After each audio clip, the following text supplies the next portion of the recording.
Biz onların cəsarətinə heyranıq.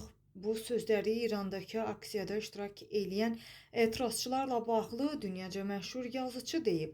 11 yanvar tarixli və gündəm xəbərinin efirində dünyadan bir məlumatı diqqətinizə çatdırırıq. Belə ki, dünyaca məşhur yazıçının dəstəyi İran etirazlarına mənəvi bir güc verib. Belə ki, Britaniyalı yazıçı və Harry Potter seriyasının müəllifi John Catlin Rowlingi məhz İran etirazçılarını açıq şəkildə dəstəkləməsi, yəni görünür ki, bu da onun X sosial hesabında diqqət çəkib. Ümid eləyirəm ki, İran etirazçıları milyonlarla insanın onlarla olduğunu bilirlər və biz onların cəsarətinə heyranıq deyir paylaşımda.